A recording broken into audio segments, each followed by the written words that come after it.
Itogbo Festival.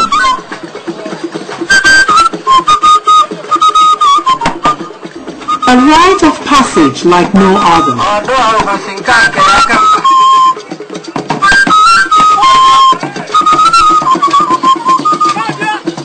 As rich and as old in its existence as Obosi itself.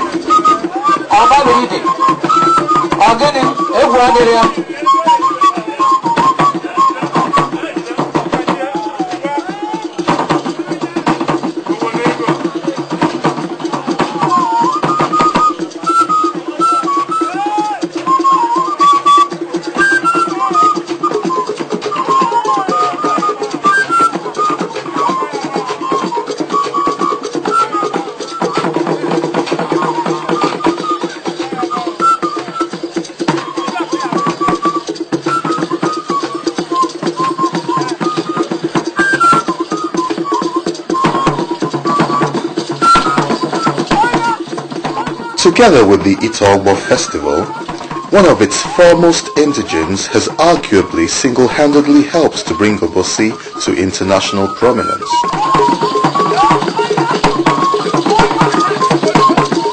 Statesman, global diplomat, and former Secretary General of the Commonwealth of Nations, Chief Emeka Anyaoku, GCVO, CON, Adazie Obosi, has come to be recognized as the face of not just Obosi or Anambra State or even the vast Igbo land, but of the nation of Nigeria in its entirety.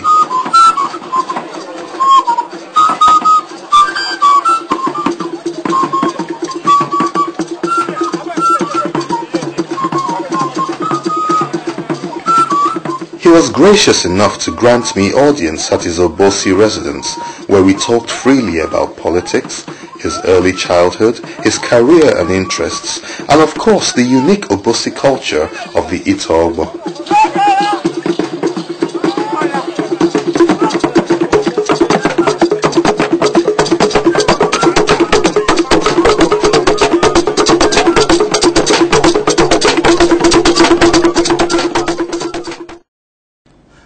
Well, it's quite appropriate that at a time when we are celebrating the Itogbo Obosi Festival here in Obosi, Anambra State, Nigeria, we are here with one of the most prominent, if not the most prominent son of the land. I'm talking about the former Secretary General of the Commonwealth of Nations, none other than Chief Emeka Anyaoku. Chief, thanks for having us, sir. Thank you very much. My pleasure to welcome you to Obosi. Thank you very much, sir. Now, you've done a lot of work internationally in the diplomatic service, in the Commonwealth service. That's like been your whole career. You were born on January the 18th, 1933. What was life like growing up in pre-independence Nigeria, and particularly in Obosi, and what changes have you seen over the years? Well, if I may start from Obosi. When I was born and I was growing up, Obosi was a really small village.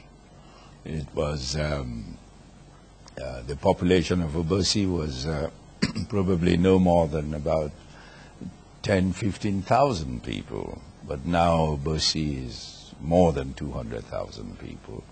And there are people in Obosi who were not born here, people who've come and are living here. And Obosi was then surrounded by bush and natural vegetation. We used to have titled people called Obuago, meaning people who killed leopards, hunters who were bold enough to kill a leopard. Now there are no leopards anywhere near Obosi. So physically, Obosi has changed tremendously. In terms of the broader Nigeria, of course, when I left Obosi and went to secondary school, and then after secondary school went to University College of Ibadan, Nigeria was a different place from what it is now. Nigeria was a lot quieter. Nigeria was dependent on raw materials, particularly agricultural products, cocoa in the west, palm produce here in the east, and groundnuts and hides and skin in the north.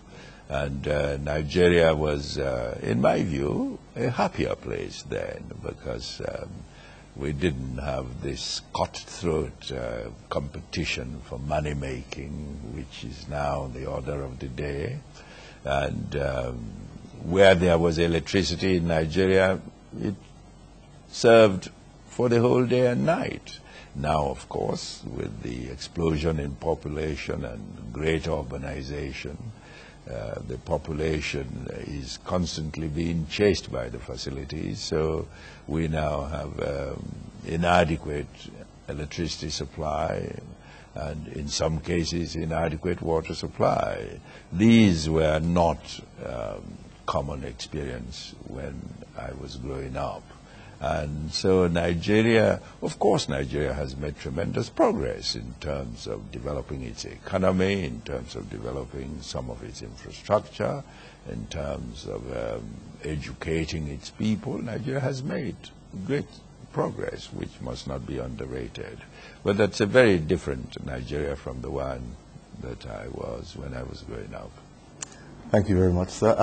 Now, obviously, with the advent of the independent state of Nigeria back in the 60s, you were one of the foremost diplomats who took up office in the diplomatic service. What was it like, or what's the best part of your diplomatic career that has spun close to half a century? Well, in terms of the best part, there are three phases of my diplomatic career. I was a Nigerian diplomatic officer, and then I was at one point Nigerian foreign minister, and then for a much longer period I was in the Commonwealth service at the Commonwealth Secretariat and ended up being Commonwealth Secretary General. So if you were to ask me the high points of my diplomatic career, I would undoubtedly say that the highest point was the role I played in the transition in South Africa from apartheid South Africa to democratic South Africa. When I was in the position as Secretary General to help broker the negotiations that ushered in democratic South Africa. That was the highest point in my career. But of course, when I was in the Nigerian diplomatic service, being part of Nigeria's permanent delegation to the United Nations in New York was also an exciting part of my career. Oh, that's very interesting. Now, we're here for the Itogbo Obosi Festival, which has very important, significant ramifications in terms of culture, society, and even as far as economic and political aspects of not just Obosi or Anambra State, but the country at large. Now, could you tell us what the significance of this festival is? Well, let me start by saying that it's unique to Obosi to want to celebrate the members of the community who turn 80.